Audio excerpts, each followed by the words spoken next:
एक मोठी बातमी बघूयात। वाढवण बंदराचा थांबलेला कालचा हायटाईड ड्रोन सर्व्हे आज पुन्हा एकदा सुरू करण्यात आलाय। वाढवण समुद्र किनाऱ्यावरती मोठ्या प्रमाणात बंदर विरोधी स्थानिक आक्रमक झालेले आहेत। पाण्यामध्ये उतरून सरकार विरोधात स्थानिकांची घोषणाबाजी सुरू आहे। पालघर जिल्ह्यातील शेकडो पोलीस बंदोबस्तासाठी तैनात ठेवण्यात आले, त्यामुळे या परिसराला पोलीस छावणीचं स्वरूप आलंय। स्थानिकांचा विरोध डावलून प्रशासनाकडून आज पुन्हा एकदा ड्रोन सर्व्हे सुरू करण्यात आलेला आहे। आमचे प्रतिनिधी राहुल पाटील आपल्या सोबत आहेत। राहुल, काल एकतर ड्रोन सर्व्हे थांबवण्यात आला होता स्थानिकांकडून, मात्र आज तो पुन्हा एकदा सुरू झालेला आहे, तर त्यावरती आता काय प्रतिक्रिया स्थानिकांची? नक्कीच आपण बघायला गेलं तर समुद्रातील लाटांचा वेग आणि उंची मोजण्यासाठी वाढवण बंदरची जी JNPA आहे त्यांच्याकडून एका खासगी कंपनीमार्फत ड्रोन सर्व्हे जो आहे तो काल सुरू होता। मात्र काल हा 70% ड्रोन सर्व्हे पूर्ण झाल्यानंतर स्थानिक आक्रमक झाले आणि यानंतर काही प्रमाणात प्रशासनाकडून देखील काढता पाय घेतल्याचं पाहायला मिळालं। मात्र वातावरण खराब झाल्याने हा ड्रोन सर्व्हे थांबवल्याचा दावा प्रशासनाकडून काल संध्याकाळी करण्यात आला आणि आज पहाटे पुन्हा एकदा 6:30 वाजताच्या सुमारास हा ड्रोन सर्व्हे जो आहे तो वाढवण बंदर जे आहे या ठिकाणी उभारलं जाणार आहे या ठिकाणी पुन्हा एकदा सुरू केला आणि याच्यामुळे स्थानिक जे आहेत ते कुठेतरी मोठ्या प्रमाणावर आक्रमक झालेले पाहायला मिळाले। मोठ्या प्रमाणावर स्थानिक असतील किंवा महिला असतील, जे बंदर विरोधी संघटना आहेत त्यांनी पाण्यात उतरून समुद्रातील पाण्यात उतरून सरकार विरोधात जोरदार घोषणाबाजी ती आहे ती सध्या सुरू केलेली आहे। एकूणच सरकारने स्थानिकांच्या मागण्यांकडे गांभीर्याने लक्ष द्यावं अशी मागणी जी आहे ती सध्या स्थानिकांकडून करण्यात येते। सध्या स्थानिकांचा विरोध पाहता मोठ्या प्रमाणावर पोलीस बंदोबस्त जो आहे तो या वाढवणच्या समुद्र किनाऱ्यावर तैनात करण्यात आला आणि त्याच्यामुळे या संपूर्ण परिसराला जर पाहिलं तर पोलीस छावणीचं स्वरूप आलेलं आहे। अजूनही स्थानिक जे आहेत ते आक्रमक आहेत, मात्र कुठेतरी ह्या सगळ्या स्थानिकांचा विरोध डावळून आपण पाहिलं तर प्रशासनाकडून सध्या सर्व्हे सुरू आहे, कारण की पोलीस या ठिकाणी जिथे सर्व्हे सुरू आहे तिथे कोणालाही जाऊ देत नाहीयेत आणि त्याच्यामुळे कदाचित आज जो 30% राहिलेला सर्व्हे आहे तो सुद्धा पूर्ण होण्याची शक्यता आहे। मात्र या सगळ्या विरोधात स्थानिक जे आहेत ते कुठेतरी आक्रमक झालेले पाहायला मिळत आहेत। बिलकुल राहुल, धन्यवाद या सगळ्या माहितीसाठी। ही दृश्य आपण बघतोय, पोलिसांचा बंदोबस्त आहे कारण स्थानिकांचा विरोध आहे या ड्रोन सर्व्हेला, त्यामुळे काल विरोध झाला, काल हे काम बंद पडलं, मात्र आज पुन्हा एकदा प्रशासनानं सुरू केलंय। या बुलेटिनमध्ये बघूयात गावाकडच्या 50 बातम्या। जळगावच्या चाळीसगाव तालुक्यात जून अखेरपर्यंत केवळ 61 मिलीमीटर पावसाची नोंद झाली आहे, त्यामुळे तालुक्यात केवळ 59% पेरणी झाली, तर कोरडवाहू क्षेत्रात पावसाअभावी पेरण्या खोळंबल्या आहेत। कर्नाटकच्या अलमट्टी आणि हिप्परगी धरणावरती आता सांगलीच्या पाटबंधारे विभागाचं थेट वॉच असणार आहे। या धरणातील पाणीसाठा आणि विसर्ग याची वस्तुस्थिती माहिती मिळवण्यासाठी पाटबंधारे विभाग लक्ष ठेवणार आहे। यासाठी दोन्ही धरणावरती अधिकाऱ्यांची नियुक्ती करण्यात येईल। यंदा पहिल्याच पावसानं नाशिककरांवरती आभाळमाया दाखवली असून मागील वर्षी याच दरम्यान 399 वरती गेलेली टँकरची संख्या यंदा अवघी 34 वरती आली असून गेल्या 8 दिवसात कोसळलेल्या पावसामुळे 6 तालुके आणि 454 गावं टँकरमुक्त झाली आहेत। अनेक दिवसांच्या विश्रांतीनंतर गोंदिया जिल्ह्यामध्ये पावसाला सुरुवात झाली, त्यामुळे नागरिकांचा शेतकऱ्यांना मोठा दिलासा मिळालाय। मुंबई ठाण्यासह कोकण, पुणे, संपूर्ण विदर्भ आणि मराठवाड्यामध्ये पुढील 5 दिवस मुसळधार पाऊस पडेल असा अंदाज भारतीय हवामानशास्त्र विभागानं वर्तवलाय। मागील 2 दिवसांपासून किनारपट्टी भागात पावसाला पोषक वातावरण तयार झालंय, त्यामुळे राज्याच्या बहुतांश भागात पावसाचा जोर वाढणार असल्याचं हवामान विभागानं म्हटलंय। खडकवासला धरणाच्या सांडव्यातून मुठा नदीपात्रात सुरू असलेल्या 676 क्युसेकवरनं विसर्ग वाढवून 1730 क्युसेक करण्यात आला। पावसाच्या प्रमाणानुसार आणि आवश्यकतेनुसार या विसर्गात पुन्हा बदल होऊ शकतो अशी माहिती मुठा कालवे पाटबंधारे विभागाचे उपविभागीय अभियंत्यांनी दिली।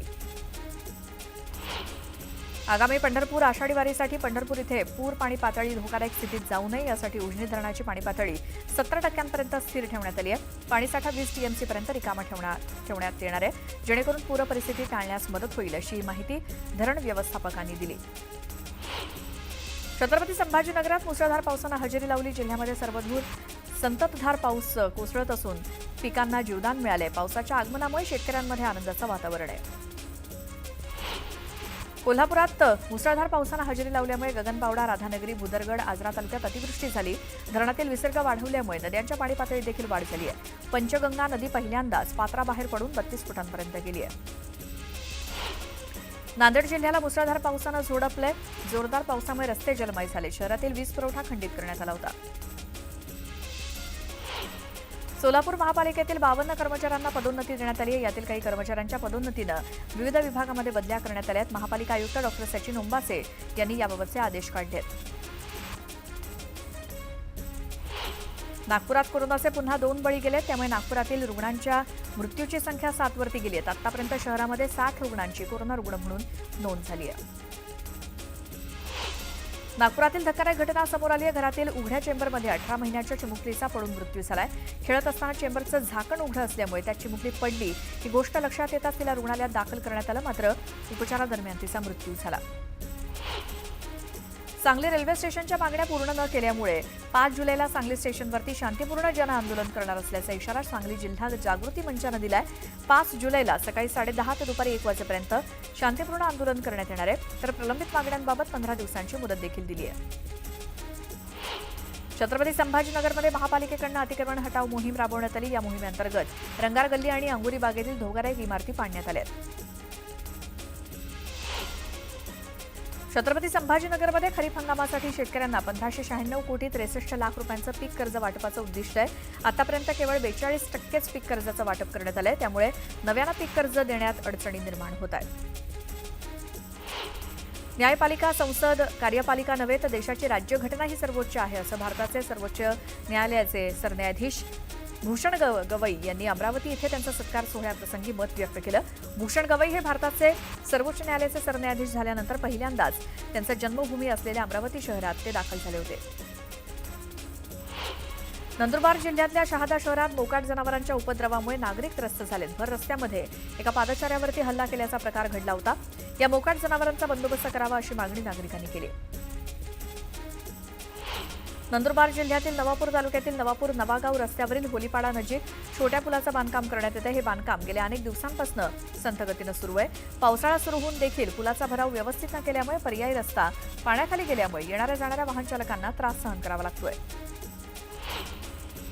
आणीबाणीला 50 वर्ष पूर्ण झाल्याचं औचित्य साधून जिल्हा नंदुरबार प्रशासनानं या लढ्यामध्ये सहभागी झालेल्या व्यक्तींचा सत्कार केला. यावेळी आणीबाणीतील गौरव मूर्ती या चित्र प्रदर्शनाचं उद्घाटन जिल्हाधिकाऱ्यांच्या हस्ते झालं.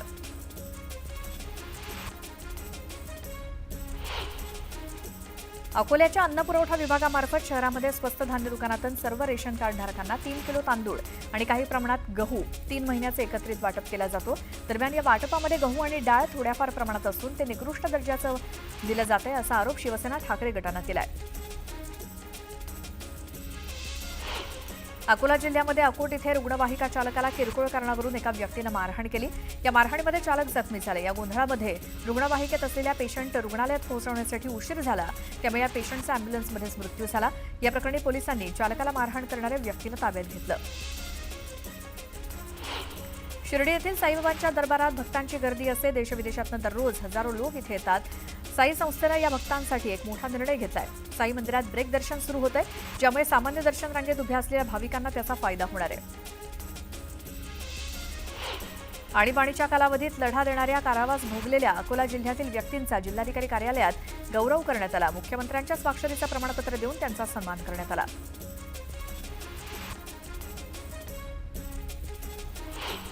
राज्य मार्ग परिवहन महामंडळाला मुंबई पुणे एक्सप्रेसवेवरती ITMSच्या माध्यमातून जानेवारी ते एप्रिल या 4 महिन्यांमध्ये एकूण 2,90,00,000 ई चलान जारी करण्यात आलंय. 16 अब्ज ऑनलाईन पासवर्डसह आयडेंटिटी डेटा चोरी झाल्याच्या पार्श्वभूमीवर सरकारच्या CERT इननं नागरिकांसाठी एक ॲडव्हायझरी जारी केली असून सर्व ऑनलाईन पासवर्ड बदलण्याचा सल्ला दिलाय. या डेटाचा वापर करून सायबर गुन्हे आणि फसवणुकीचे प्रकार होण्याचा धोका असल्याचा इशारा या क्षेत्रातील तज्ज्ञांनी दिलाय. मुंबई नागपूर समृद्धी महामार्गावरील छोट्या खड्ड्यांच्या दुरुस्तीसाठी 24 तास विशेष दुरुस्ती पथक तैनात करण्यात आलंय. हे पथक रस्त्याच्या दुरुस्तीचं काम तातडीनं करतंय, असं महाराष्ट्र राज्य रस्ते विकास महामंडळाचे व्यवस्थापकीय संचालक अनिल कुमार गायकवाड यांनी म्हटलं. एसटी महामंडळाच्या 2000 बसेस आता भंगारात काढण्यात येणार आहेत. धातू भंगार व्यापार महामंडळाच्या माध्यमातून या बसचा लिलाव करण्यात येणार आहे. राज्यभरातील 32 आगारांमध्ये सध्या या बसेस उभ्या असून त्या मुंबईमध्ये उच्च बोलीदाराला विकण्यात येणार असल्याचं अधिकाऱ्यांनी सांगितलं.